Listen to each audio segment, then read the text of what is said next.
Bien-aimés de Dieu, chers frères et sœurs en Christ, chers jeunes, soyez bénis.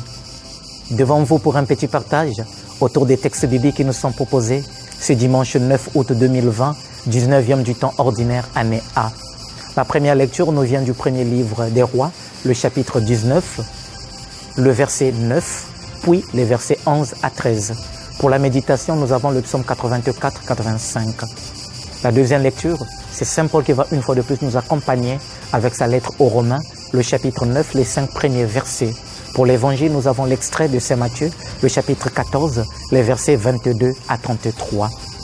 Qu'est-ce que nous pouvons retenir des textes bibliques qui nous sont proposés? Je nous propose, en nous appuyant sur la première et l'évangile de ces jours, un thème assez simple. Dieu rassure toujours ceux qui croient et espèrent en lui. Pour tous les serviteurs de Dieu qui croient et espèrent en lui, Dieu est toujours là présent pour offrir l'assurance. Je nous propose 3 petits arrêts pour rentrer au cœur de ce petit thème ou de notre méditation. Le tout premier arrêt, bien-aimé de Dieu, c'est celui que nous avons intitulé « Ne cherche pas Dieu dans l'extraordinaire ». Le second, Dieu nous rejoint toujours dans nos angoisses. Le troisième, quand Dieu nous rejoint, il nous apporte toujours sa paix, la tranquillité de l'âme et de l'esprit. Revenons sur le premier point. Ne cherche pas Dieu dans l'extraordinaire. Premièrement, nous devions savoir que Dieu ne nous demande pas une foi extraordinaire, une grande foi, faire des choses grandes pour qu'évidemment, il sente que nous l'aimions. Non. Tout ce qu'il nous demande, c'est une petite foi. Et lui-même nous l'avait dit. Si vous avez la foi comme un petit grain de moutarde, vous pouvez ordonner à un arbre de se déraciner. Ou encore demander à la montagne de se jeter dans la mer. Et oui, la montagne finira par vous obéir. La foi petite, voilà ce que Dieu attend de nous. Et deuxièmement, Dieu ne nous demande pas de le chercher dans des choses extraordinaires. Là où il y aurait le feu, là où les gens tombent, là où il y a ceci, il y a cela. Non, Dieu ne nous demande pas de courir derrière ces signes-là pour attester qu'effectivement il est là. Dieu nous demande tout simplement de rentrer dans la dynamique de la simplicité. Et la première lecture de ce jour, l'expérience du prophète Élie peut bien nous enseigner cela. Élie se retrouve dans cette caverne. L'ouragan passe, Dieu n'était pas dans l'ouragan. Le tremblement de terre suit, Dieu n'y était pas. Le feu tombe, Dieu n'était pas. Mais c'est plutôt dans la brise légère. Ah, la brise légère, la tradition, n'est-ce pas, en hébreu donnerait le silence ou le bruit du silence. Le silence, mais le tout petit bruit qui est derrière le silence. Autrement dit, la petite voix qui est derrière le silence. Et là, le prophète Élie se couvre le visage parce qu'il découvre que Dieu s'y trouve. Regarde un peu de près.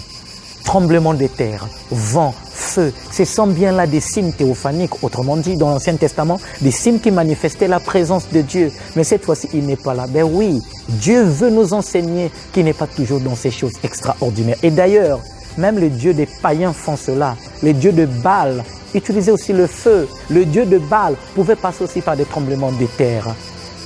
Une manière déjà de nous dire, ce n'est pas toujours là où il y a le feu, ou là où effectivement on fait trembler, on fait tomber des gens, que Dieu effectivement est présent. Non, parfois Dieu est simplement présent dans le silence du cœur, dans le face-à-face avec lui. Et dans l'évangile, nous voyons cela. Jésus, n'est-ce pas, sur la montagne, en contact avec Dieu. Élie, dans la caverne, dans le silence, dans la brise légère, il découvre la présence de Dieu. Dieu dans la simplicité. Le deuxième point pour notre méditation, c'est celui que nous avons intitulé « Dieu nous rejoint toujours dans nos moments d'angoisse ». Et oui, chers frères et sœurs en Christ, regardons une fois de plus le prophète Élie. Nous savons que les chapitres 17, 18, 19, moi je les considère comme étant les chapitres d'épreuves pour Élie, des difficultés. Car déjà avec le chapitre 17, le prophète, après avoir reproché au roi Akab et à sa femme, sa cruelle femme, Jézabel, leur mauvaise conduite, le fait qu'ils adorent d'autres dieux, le dieu des Baals, eh bien, qu'est-ce qui va se passer? eh bien, par colère, par jalousie, on va demander même au prophète de fuir. Oui, le prophète va fuir, il va quitter. Pourquoi? Parce qu'ils veulent le tuer. Et d'ailleurs, il avait prédit au chapitre 17 qu'à cause de votre, évidemment, incrédulité, du simple fait que vous avez abandonné le Seigneur, il n'y aura plus de pluie. La pluie ne va plus tomber. Nous savons très bien, pour un peuple dont l'agriculture est en quelque sorte, n'est-ce pas, on dirait la source première de survie, qui continue à plus de pluie, on peut imaginer, n'est-ce pas, le calvaire, on peut imaginer la souffrance. Et donc c'est la famine. Et le prophète, qu'est-ce qu'il va faire? Il va fuir. Et nous connaissons la suite, jusqu'à ce qu'il va se retrouver, n'est-ce pas, c'est cette veuve de Sarepta qui va lui offrir l'hospitalité. Et donc, le prophète Élie est en train de traverser un moment très difficile. Et au chapitre 18, il va revenir pour essayer de défier en même temps, au nom de son Dieu, le Dieu vivant d'Israël, les dieux des Baals, ou au contraire, les dieux que les prophètes des Baals étaient en train de proposer aux enfants d'Israël. Et nous connaissons la suite, n'est-ce pas, qui s'est passé sur le mont Carmel. Dieu avait fini par humilier les prophètes de Baal et leur Dieu, puisque c'est le feu de Dieu qui avait pu effectivement embraser l'holocauste ou l'offrande. Et par la suite, qu'est-ce qui s'est passé? Jézabel est prise de colère et veut la mort du prophète Élie. Et Élie fuit encore et se retrouve dans cette grotte. La première lecture qui nous est proposée aujourd'hui. Et là, regardons ce qui se passe. Dieu le rejoint dans sa souffrance. Dieu vient le rassurer, tout comme il avait déjà fait lorsqu'il avait commencé sa première fuite. Dieu nous rejoint toujours dans nos moments d'angoisse. Et l'évangile de ces jours nous donne également de comprendre cela. Les apôtres sont dans la barque. Ils sont en train de, n'est-ce pas, continuer leur navigation. Et voilà que le vent violent, le vent contraire est là. La peur les saisit. Et qu'est-ce qu'il faut faire? Ils ne savent plus à quel sens se vouer. Mais Jésus, lui, les rejoint pour venir, n'est-ce pas, les rassurer. Oui, la présence de Dieu dans nos moments de trouble. Ce n'est pas effectivement parce que je suis en train de traverser une difficulté que Dieu n'y est plus, que Dieu m'a abandonné. Dieu nous rejoint toujours dans nos moments de trouble, dans nos moments d'angoisse. Et quand Dieu nous rejoint, c'est toujours pour nous apporter ce qui est bien, c'est toujours pour nous apporter la paix, c'est toujours pour nous rassurer. C'est le troisième point de notre méditation. Dieu nous rassure toujours. Dieu nous rejoint et nous apporte la paix. Regardons une fois de plus. Quand Élie, dans cette caverne, perçoit la brise légère, eh bien, la paix s'installe dans son cœur. Et la suite, effectivement, nous la connaissons. Et Jésus également, quand il rejoint les disciples, ils sont pris de panique, si bien qu'ils vont commencer par se dire, ça c'est un fantôme. D'abord, les vents sont contraires. En plus, voilà quelqu'un qui marche sur les eaux. Non, il y a quelque chose qui ne va pas. Mais Jésus, qu'est-ce qu'il fait? En les rejoignant, il dit, confiance, c'est moi, n'ayez plus peur. Il dit, n'ayez plus peur. Je n'étais pas avec vous, vous aviez eu peur. Mais maintenant que je suis là, alors vous n'avez plus besoin, vous n'avez plus raison d'avoir peur. N'ayez plus peur. Il rassure. Et à toi et moi encore aujourd'hui, Dieu est en train de dire la même chose.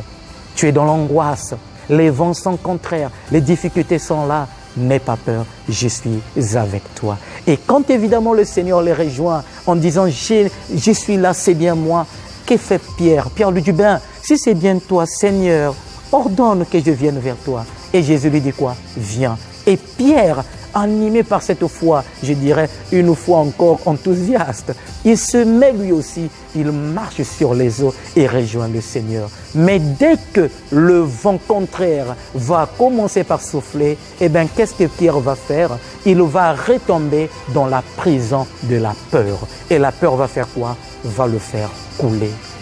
Bien-aimé de Dieu, la peur nous fait toujours couler. La première des choses que le Seigneur nous demande aujourd'hui, une fois de plus, c'est de ne pas avoir peur.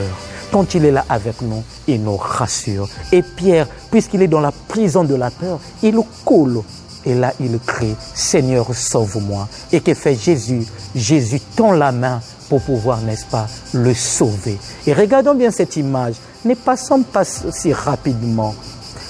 Le texte nous dit, Jésus tend la main et le saisit. Ce n'est pas Pierre qui saisit Jésus, mais c'est Jésus qui le saisit. Une manière de nous dire que lorsque nous sommes pris par la peur, lorsque nous sommes pris par la panique, lorsque effectivement nous sommes en quelque sorte tétanisés par des choses qui nous entourent, ben, qu'est-ce qui nous arrive généralement? Eh bien, on a tendance à vouloir chercher à gauche et à droite et quelquefois on ne saisit absolument rien. Et quand on a peur, lorsqu'on saisit quelque chose, eh bien, on est prêt à faire quoi? À lâcher. Lorsque effectivement on constate qu'évidemment cette chose ne nous rassure pas. Mais voilà que c'est Jésus plutôt qui tient Pierre la main. Il prend la main et le saisit. Ce n'est pas Pierre qui le saisit. Parce qu'évidemment, si c'était Pierre, la peur pouvait faire de telle sorte qu'il relâche. Mais c'est Jésus qui le prend. Question de lui dire, c'est moi qui te tiens. Tes peurs là, moi, je marche dessus, je les domine. Chers frères et sœurs en Christ, ne nous laissons jamais être envahis par la peur. Ne nous laissons jamais être emprisonnés par la peur, parce que la peur nous empêche de rentrer dans la grâce de Dieu. La peur, c'est le contraire de la crainte de Dieu. La crainte de Dieu, c'est cette sagesse qui nous fait dire que je ne suis pas seul, mon Seigneur est avec moi, je ne compte que sur lui, je me fais petit devant lui. La peur, c'est plutôt le contraire. La peur te fait dire, tu n'as plus d'armes, alors tu vas mourir, ou tu vas souffrir, ou tu vas couler. Chassons la peur et laissons Dieu nous rejoindre. Quand Dieu nous rejoint, il nous apporte toujours la paix. Et d'ailleurs, la suite nous le dit très bien. Évidemment, Jésus monte dans la barque. Qu'est-ce qui se passe? Il y a eu un calme. Le vent s'est calmé.